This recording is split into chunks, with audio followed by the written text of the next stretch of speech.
Trick of the day 11. So this is going to be the last one on for this minor chord.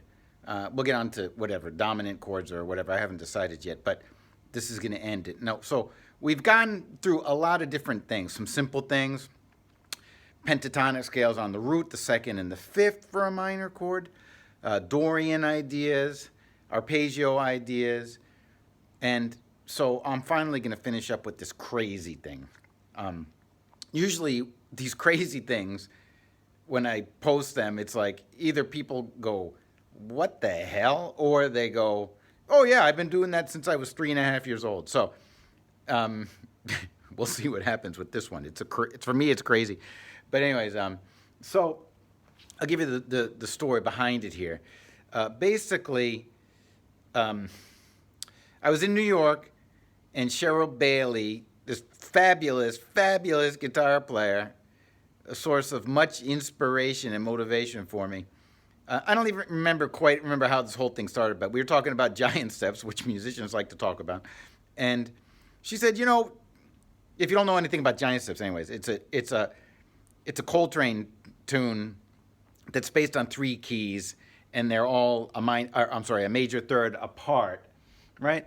So I think G, B, and E flat, and so they're all a major third apart. And there's just 2 5s and 2 5 1s, and it's a hard song to play. But anyways, she said, you know, take those 3 chords and put them together and make a scale out of it, and then play that over the whole thing. I was like, what the hell? What the hell kind of scale would that be? And so I did it. There's actually a name for it. I think they call it the augmented scale or something. I don't know.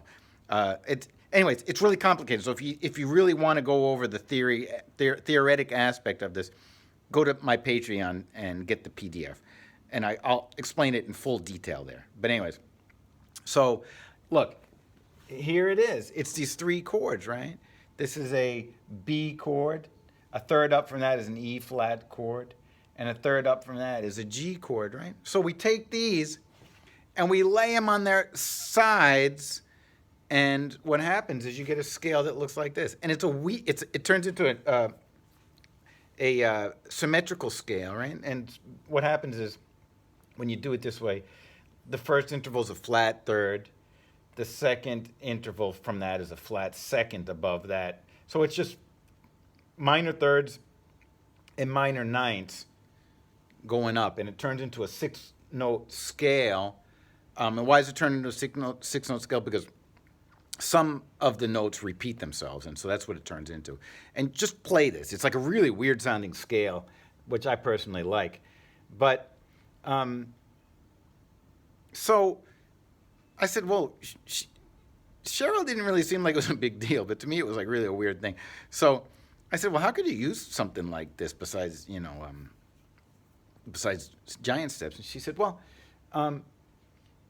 you know, like you could use it on minor chord or major chord or whatever, you know. But she explained it, and it makes a lot of sense. It's like if you think about a C minor chord looks a lot like a C minor chord, right? C minor chord, E flat, G, and B flat, right? This is a C minor 7 chord, right? But it looks a lot like, if you look at this here, this is an E flat major triad, right? Over a C bass note, well, that gives you C minor 7. So she said, you know, the fact that there's an E flat major chord here, I mean, why don't you just try to use it over like a C minor chord? And I thought that makes a lot of sense. And so I tried it, and it sounds really interesting. And so when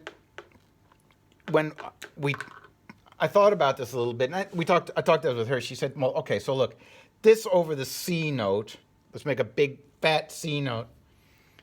This over the C note gives you like a C minor 7 sound, right? That's easy enough.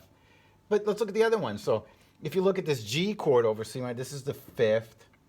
This is a major 7, right? So, but that's like a melodic minor or something, right? And this D would be a ninth, right? So that's not so crazy. All right, let's look at this one. Um, this B is the 7th again, right? And like we said, melodic minor. This D sharp, now what's that? Well, that D sharp on this chord is going to be like a flat, is really E flat, right? So there you go. It's like a flat 7. And what's this F sharp here? Well, that's going to be like a flat 5 sort of sound, right?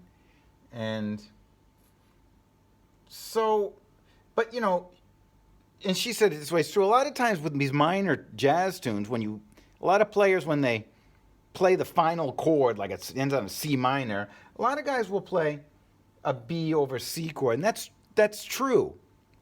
And I've done that myself. And so a lot of these things, you know, sort of make sense, and when you combine it, it's really sort of wacky.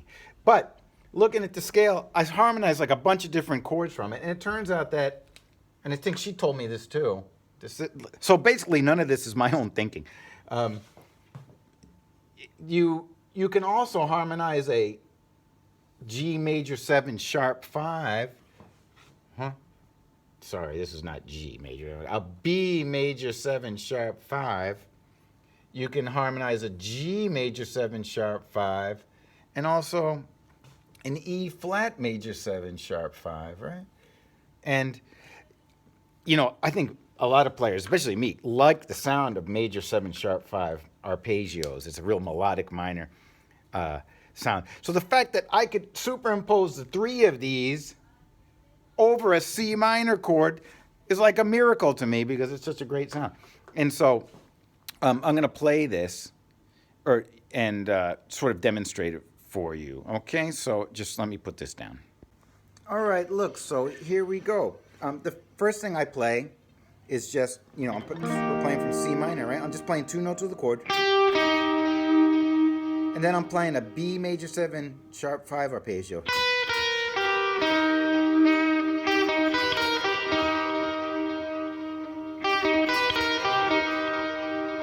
Then here's the root of the G.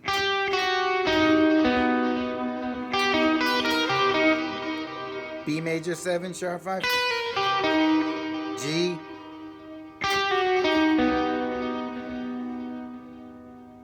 E flat. And then we're back to B. And I end on the C because we're playing over C, right?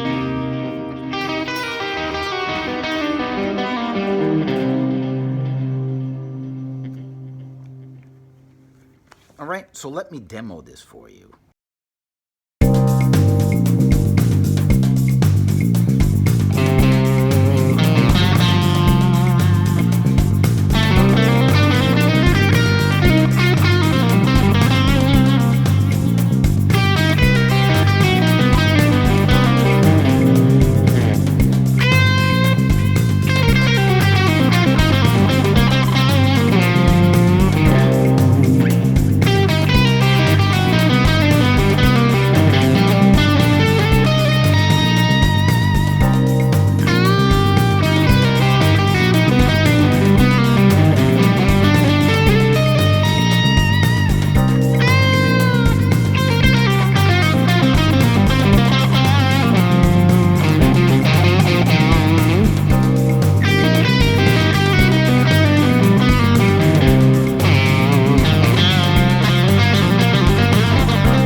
So look, we're going to wrap up the minor chord here, and we'll move on to something else after this. But I'm going to do a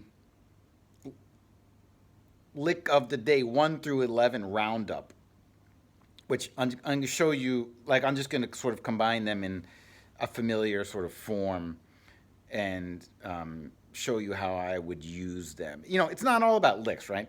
A lot of I don't really even can't even really play the same lick twice. So it just becomes sort of a matter of vocabulary, and you learn how to mix all this stuff up. But so I'm going to do a roundup and sort of demonstrate them in combination, and it sort of point you in the right direction, I think. And then we'll move on to other stuff. But in the meantime, if you want a PDF for this with a full explanation, because it's a little complicated, at least for me it's complicated, go to my Patreon and get the PDF. It costs $5 a month, and it's sort of like buying your pal Chris Jurgensen a coffee or a beer once a month for these lessons, and it sort of motivates me to keep doing them. So, think about that. Of course, with everything that's going on in the world, if you don't have the money, don't worry about it. This I post most of these on YouTube, anyways. It's just something to consider. Okay, so have a nice day, and I hope I'll see you again soon. Goodbye.